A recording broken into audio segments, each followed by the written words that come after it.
Bismillahirrahmanirrahim. Assalamualaikum warahmatullahi wabarakatuh.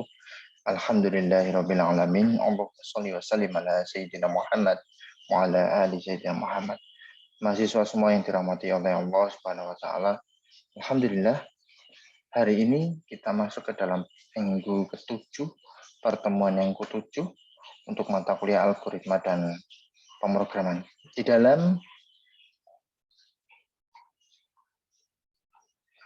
dalam pertemuan ini kita akan mempelajari mengenai penyelesaian masalah dengan struktur perulangan.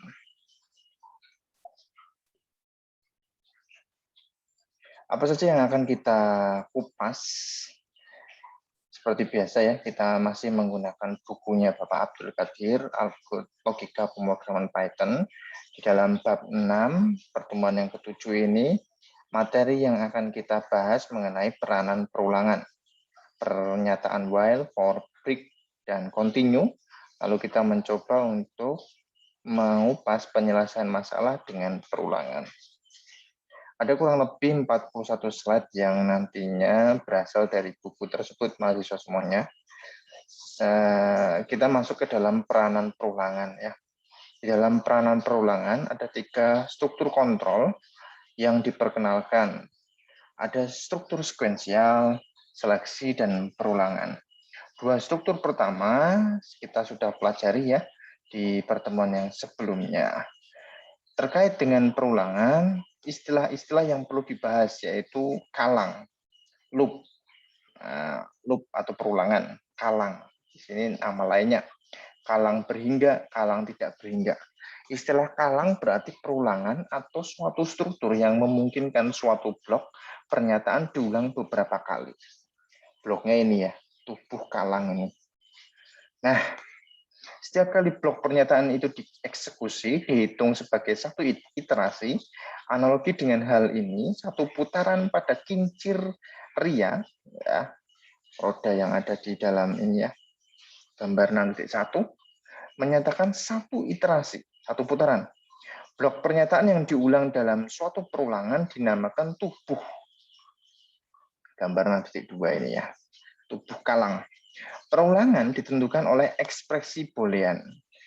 Nah, karena di dalamnya jika ekspresi ini bernilai benar, otomatis kita akan memberikan proses selanjutnya yaitu tubuh kalang akan diproses. Sebaliknya, nilai salah membuat kalang itu berhenti atau loop itu berhenti. Kalang atau loop berhingga berarti perulangan yang membuat bagian yang diulang berlangsung dalam jumlah terbatas. Kalang tidak berhingga menyatakan perulangan yang tidak pernah berhenti. Keadaan seperti ini terjadi karena sesuatu kesalahan yang membuat kondisi penghenti perulangan tidak pernah tercapai. Nah, dalam membuat skrip keadaan seperti ini harus dihindari. Contoh, dalam beberapa permasalahan, struktur perulangan diperlukan, di mana di sini menuliskan 100 tulisan Python. Tanpa menggunakan perulangan, pernyataan seperti yang ada di dalam skrip ini harus ditulis 100 kali. Nah, ini tidak praktis. Dengan menggunakan salah satu perulangan, yaitu pernyataan for, penulisan perintah menjadi sederhana. Perintahnya berupa for nomor in range 0 sampai 100, dia akan mencetak tulisan Python. Selain for, Python mendukung pernyataan penyusun perulangan berupa while. Kedua pernyataan ini dibahas secara rinci. Nah, ini adalah pernyataan while, di mana diagram alirnya saudara lihat di situ. Nah, pernyataan while disediakan Python untuk menangani perulangan dengan kondisi pengujian dilakukan di depan. Bentuk penugasannya ada kondisi titik 2, lalu mengerjakan pernyataan 1, pernyataan 2, sampai pernyataan N. Pada struktur ini, pengulangan terhadap bagian pernyataan 1 hingga pernyataan N dilakukan selama kondisi di while bernilai benar atau true. Nah, jika kondisi salah, otomatis dia akan ke proses selanjutnya atau berhenti. Contoh penerapan while di sana saudara bisa melihat. Contoh 1, penampilan bilangan 1 hingga 5. Sama ya.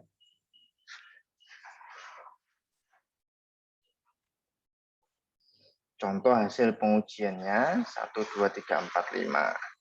Di mana kita memberikan inisiasi variabel bilangan yang nilainya bilangan itu adalah 1.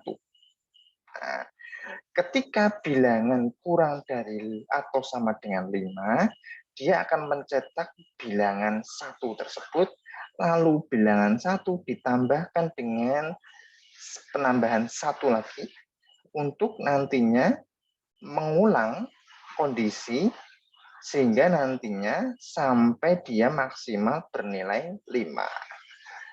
Dengan perulangan ini, dia akan mencetak setiap penambahan-penambahan yang ditambahkan 1. Sampai maksimalnya bernilai 5. Seperti itu ya, mahasiswa semuanya.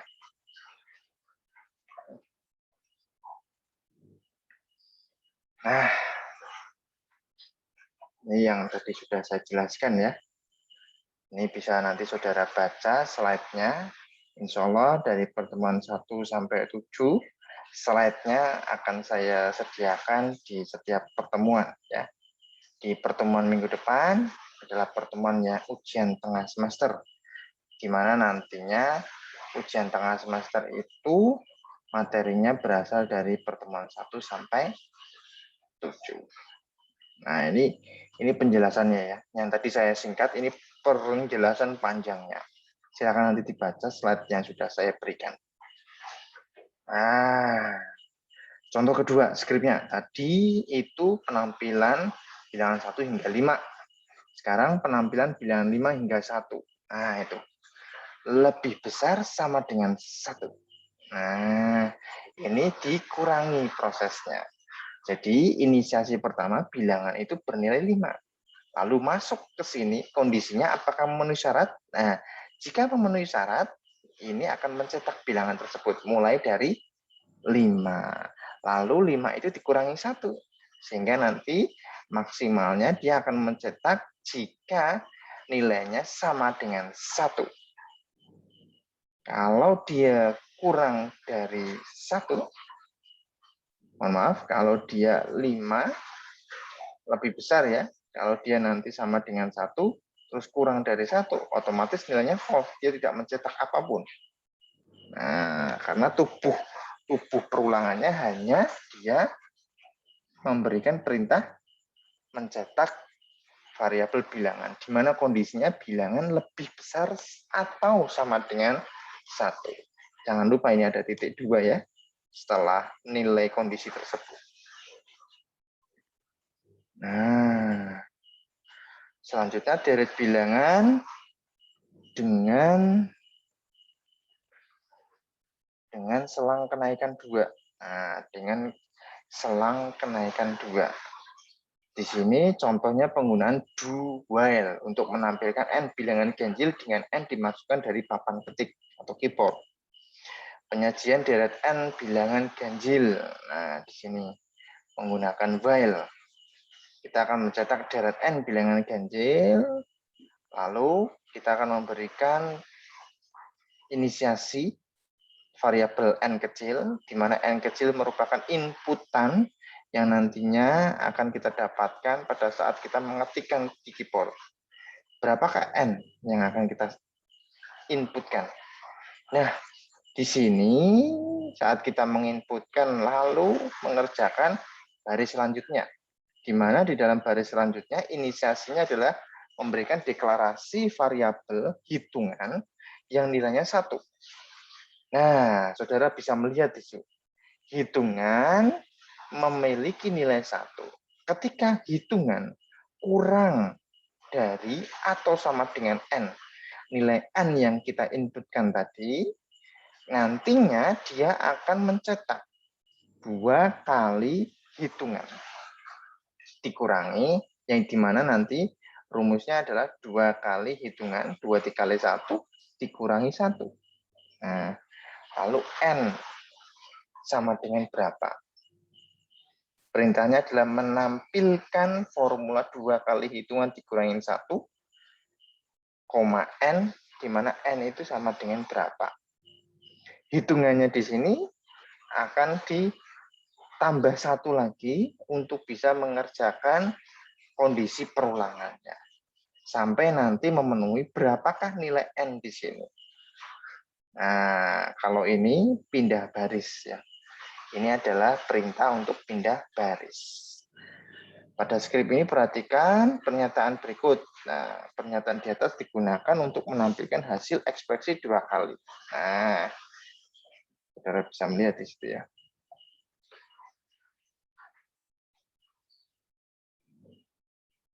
Nah, N-nya sama dengan 7. Nah, 7 itu digunakan untuk ini, kondisi. Jadi dia akan memberikan kondisi maksimal adalah 7 inputan. Ada 7 kali. 1, 2, 3, 4, 5, 6, 7. 7 bilangan di situ. 7 bilangan ya. Nah, 7 itu masuk ke sini. Ini langsung dihitung. Nah, 2 dikali 1. Ini ya. 2N dikurangi 1. Rumusnya itu ya. Tadi bilangan ya. Ini hitungan sama dengan 1. 2 dikali 1, 2 dikurangi 1.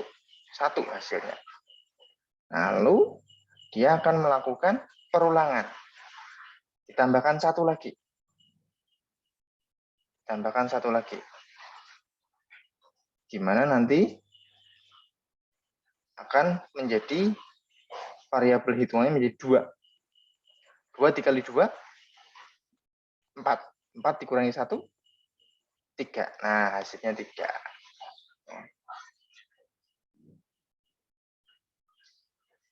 Lalu terakhir ini nanti dia, kalau dia nanti sudah bernilai 7 ya, dia nanti berakhir. N sama dengan tanpa ada kondisi lagi ya, untuk diulang. Nah, ini cara lain melalui pendekatan yang tadi rumusnya. Masukkan N, bilangannya 1, ulang selama bilangannya adalah 2N kurangi 1, tampilkan bilangannya. Nah, kalau ini adalah bilangan ditambah 2. Bilangan ditambah 2. Kalau ini hitungan ditambah 1.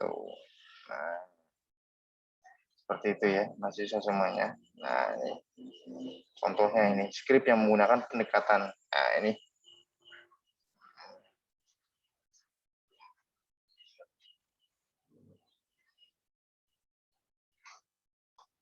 Lalu ini ada skrip contoh abjad, menampilkan A sampai Z.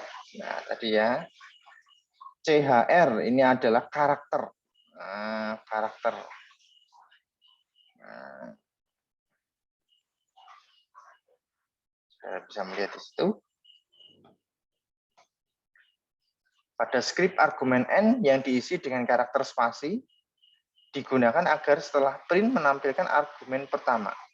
Karakter spasi ditambahkan sebagai pengganti pindah baris.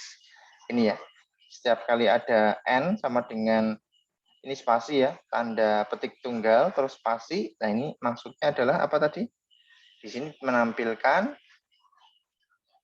argumen pertama, karakter spasi ditambahkan sebagai pengganti pindah baris. Ini hasilnya nanti spasi ini ya, spasi, spasi, spasi, spasi, spasi. Seperti itu. Langkah untuk mendapatkan huruf berikutnya yang sedang diwakili oleh huruf dilaksanakan melalui ini. Nah, ORD dalam kurung digunakan untuk mendapatkan nilai ASCII huruf yang sedang diwakili oleh variabel huruf. Nah, ORD huruf. Sebagai contoh, huruf A memiliki nilai ASCII berupa 65. Dengan menambahkan angka 1 akan diperoleh nilai 66. Nah, jadi ini adalah perubahan dari ini ya tadi ya. Huruf ini adalah tipe datanya karakter. Nah, diubah menjadi ordinal di sana. ORD itu ordinal, numerik nilainya di sana. Nah, numerik ini kalau A itu adalah 65, ditambahkan 1 berarti 66. Nah, 66 ini dirubah lagi. Karakternya itu berapa? 66. Nah, ternyata B. Nah, seperti itu ya mahasiswa semuanya ya.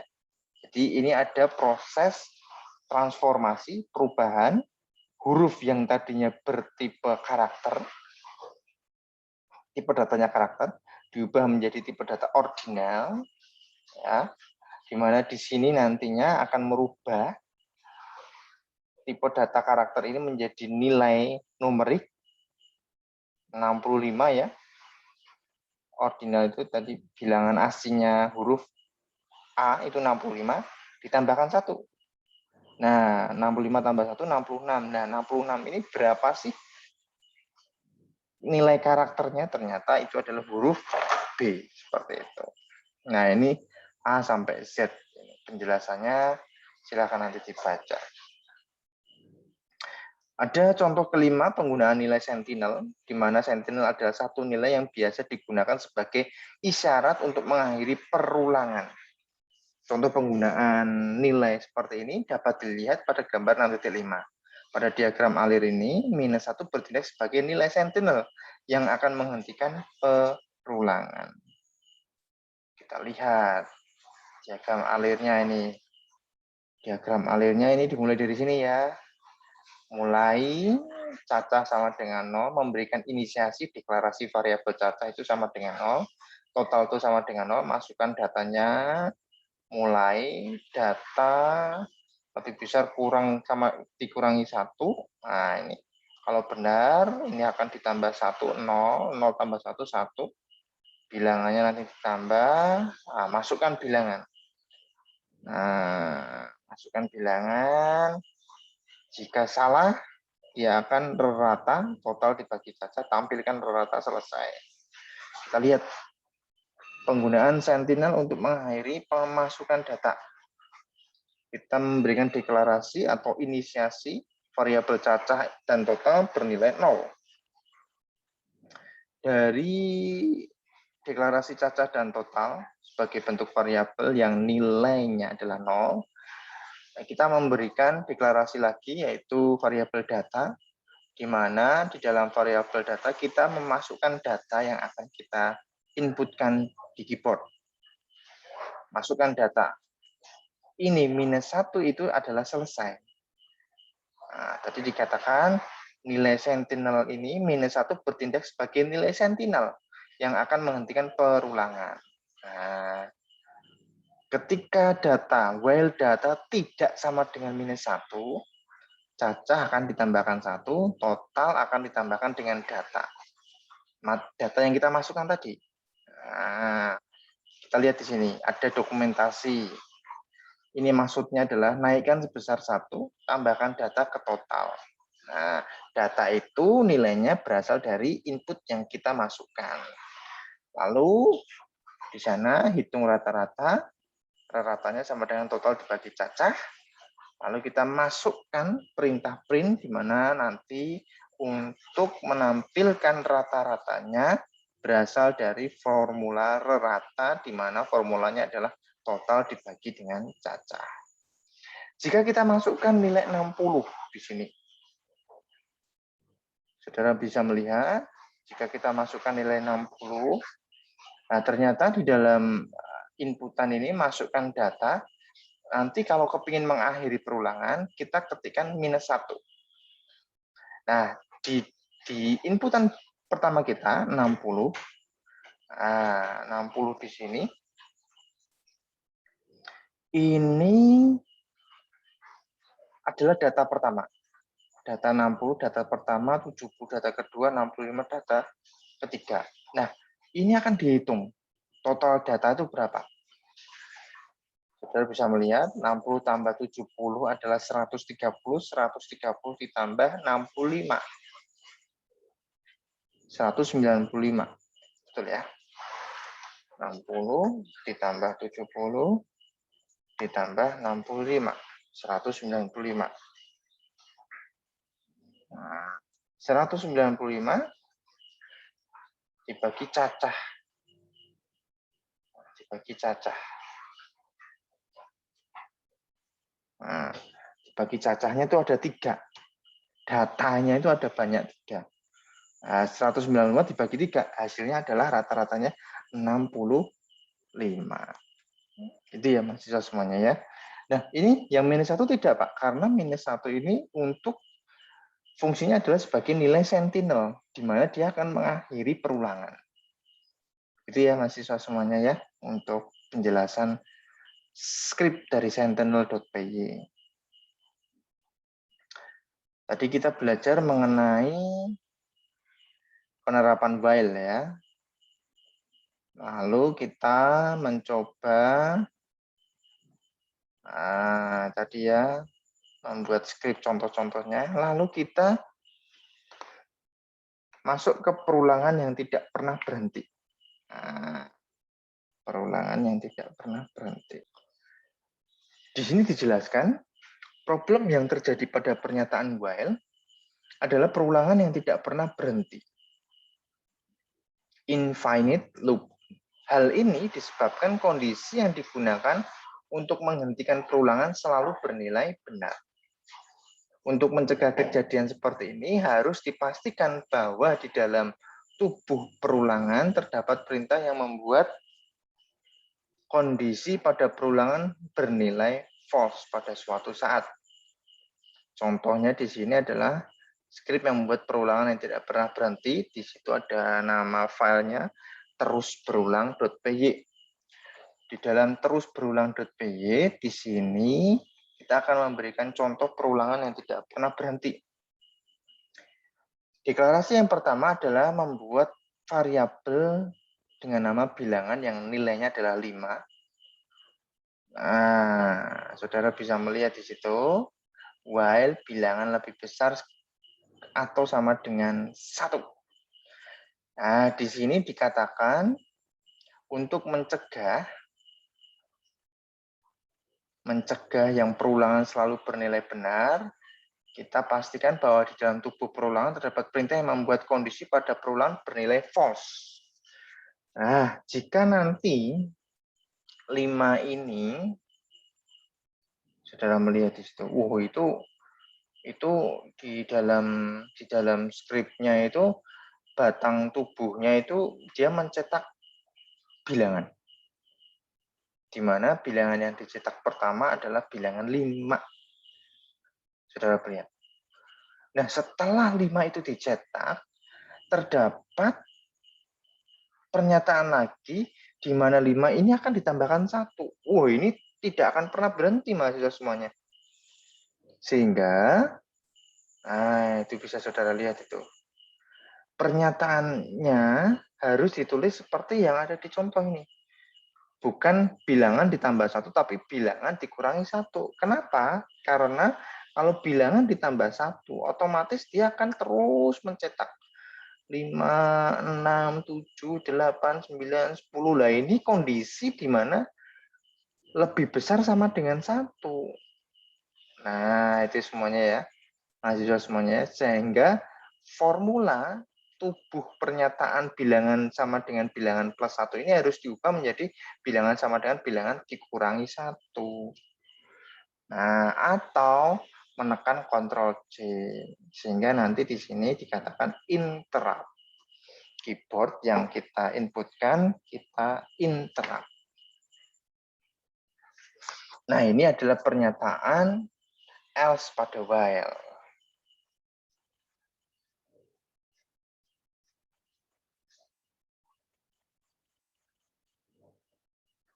Pernyataan while dapat dilengkapi dengan pernyataan else yang diletakkan sesudah pernyataan while.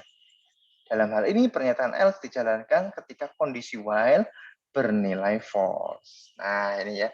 Jika ini kondisinya benar, dia akan mencetak ini, batang tubuh ini. Tapi jika kondisinya di sini salah, dia akan mencetak di bagian pernyataan else. Nah, itu ya mahasiswa semuanya, contohnya ada di sini. Silakan saudara nanti bisa melihat slide yang sudah nanti saya berikan. Terus ada pernyataan for yang bermanfaat menangani perulangan. Bentuk pemakaiannya seperti ini ya. For variabelnya namanya apa, di mana. Nah, in senarai ini ya, pernyataan 1 sampai pernyataan N. Variabel merupakan pernyataan variabel yang bertindak sebagai variabel penerima satu nilai disenarai per iterasi, per perulangan. Senarai di sini bertindak sebagai daftar nilai, dengan setiap nilai akan diproses satu persatu per iterasi. Umumnya di sini kita akan menggunakan instruksi range untuk membentuk nilai yang urut. Nah, range kurung buka kurung tutup. Contoh penerapannya bisa nanti saudara lihat di situ ya. Contoh penerapan for di situ. Dan nanti saudara bisa mengerjakan di Google Colabs ya untuk sebagai pembuktiannya apakah benar seperti ini contoh hasil pengujiannya. Nah, lalu ada pernyataan else pada for. Pernyataan for di sini kalau tadi while, pernyataan for juga dilengkapi dengan pernyataan else yang diletakkan sesudah pernyataan for. Dalam hal ini, pernyataan else dijalankan ketika kondisi for bernilai false. Tadi ya seperti pernyataan else pada while. Nah, terus ada pernyataan break, di mana gunanya untuk mengakhiri perulangan. Saudara bisa melihat di situ ada break. Nah, ini mengakhiri perulangan. Diletakkan untuk mengakhiri perulangan.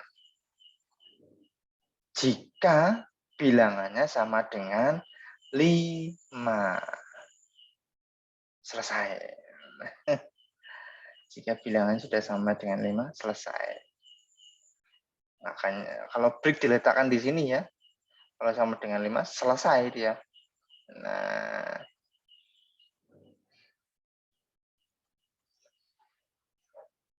ya ada catatannya. Apabila break berada pada perulangan yang di dalam perulangan, break hanya mengakhiri perulangan tempat break tersebut berada.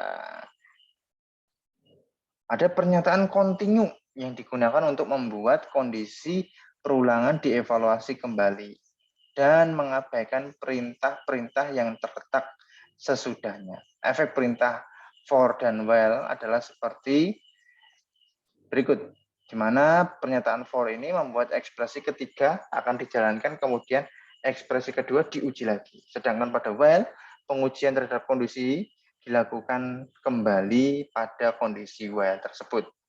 Ilustrasinya, continue pada for, while, and do while ditunjukkan pada gambar 6.6. Ke iterasi berikutnya, for variable in range. While pengujian kondisi dilakukan kembali. Nah, ini ya.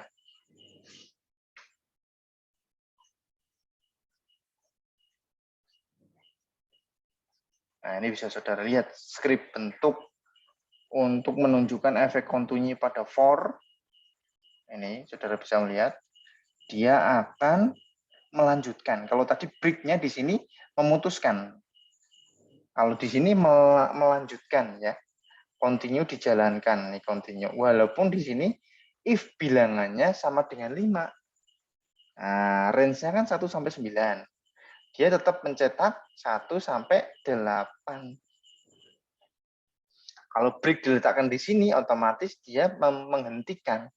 Jika bilangannya sudah sama dengan 5, otomatis dia akan menghentikan. Seperti itu ya mahasiswa semuanya. Penyelesaian masalah dengan perulangan ini. Ini contohnya memerlukan struktur seleksi. Pembuatan kotak. Pembuatan segitiga terbalik. Saudara bisa melihat nanti di situ. Pembuatan deret kuadrat. Oke.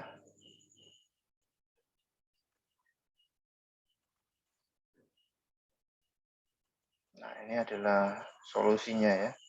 Nanti saudara bisa membaca dari berkas-berkas skrip-skripnya. Nanti bisa dicoba skrip-skrip tersebut di dalam Google Colabs. Jadi ingat ya, untuk memahami setiap penyelesaian masalah dengan perulangan ini, saya tidak bisa menjelaskan satu persatu. Saudara harus bisa ini ya, melihat skripnya, saudara praktekkan langsung. Nah, ada masalah, buatlah skrip yang meminta nilai N. Solusinya bagaimana? Ini skripnya sudah ada di sini. Nah, silahkan saudara nanti lihat. Nah, lihat, lalu coba praktekkan dan pahami semuanya. Nah, itu ya. Perhitungan nilai pi. Nah, itu pi. Nah, faktor persekutuan terbesar. Ini, nah, di dalam catatan, dalam penjelasannya di penyelesaian masalah menggunakan perulangan, catatannya di sini adalah modul math, library math dalam Python, tersedia fungsi yang bernama GCD dalam kurung, berguna menghitung faktor persekutuan terbesar.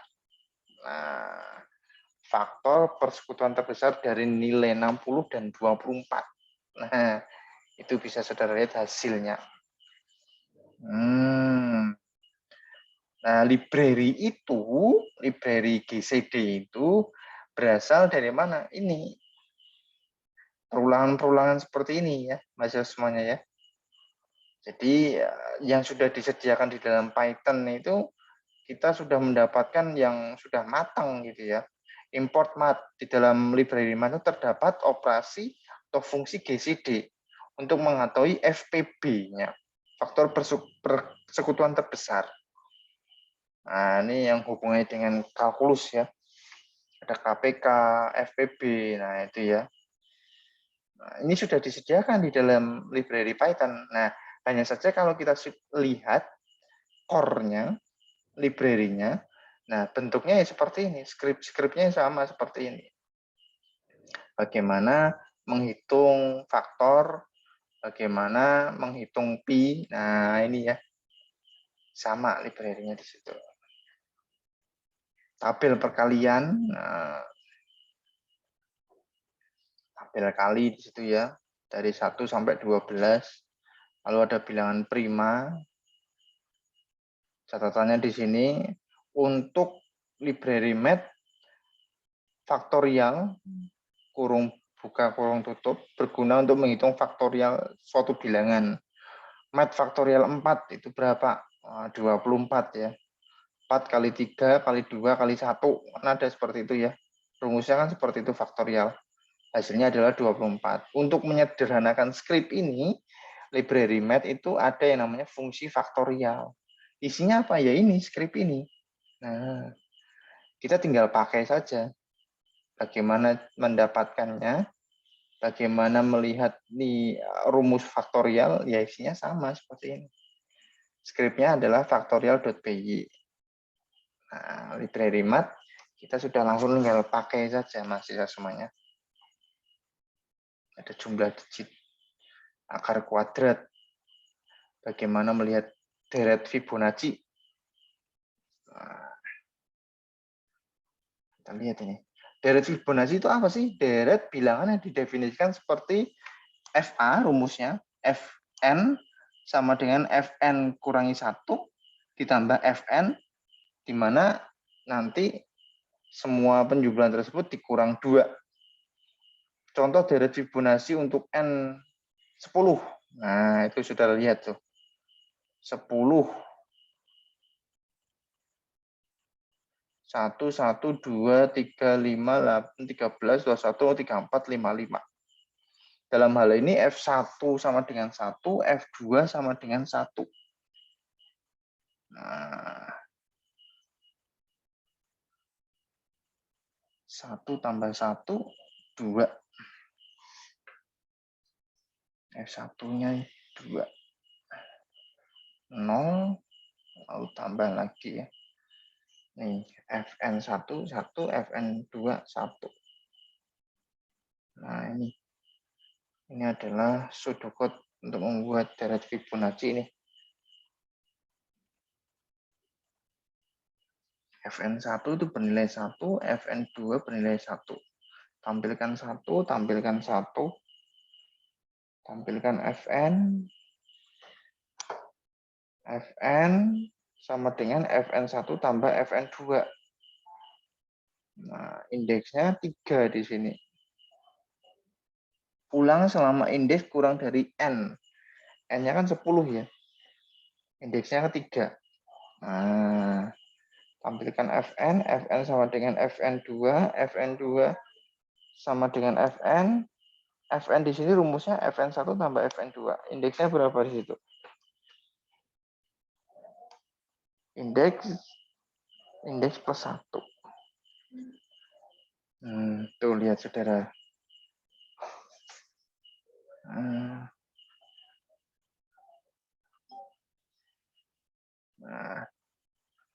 Fn sama dengan Fn1 jadi 10 ya. Inputannya 10.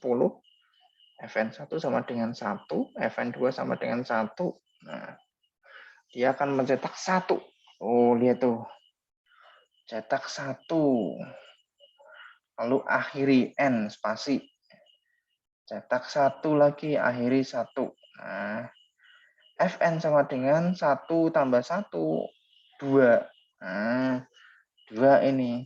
Ketika indeksnya ini kurang dari 10, indeks 3 ini ya, maka dia akan mengerjakan ini. Fn-nya kan 1 tadi. Ini 2 ya. Fn2 berhenti, Fn1 sama dengan Fn2. 1 sama dengan Fn2, 1. Fn2 sama dengan Fn. Fn di sini 1 tambah 2, 3. Indeksnya 3 ditambah 1 lagi, 4. Mengulang lagi dia. Sampai nanti kurang dari 10. Hasilnya itu maksimal adalah 55 jika kita ingin mendapatkan bilangan yang berjumlah 10. N-nya bilangannya sebanyak 10 kali. Nah, ini. Itu rumus Fibonacci ya. Mahasiswa semuanya ya. Ada bilangan terbesar dan terkecil, minimal, maksimal.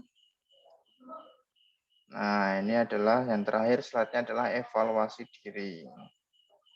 Nah, evaluasi diri. Di dalam evaluasi diri ini ada soal sampai 18, tidak semuanya saudara kerjakan. Sebagai bentuk kehadiran, feedback saudara mengenai penjelasan saya tadi, silahkan dikerjakan nomor 1 sampai 10.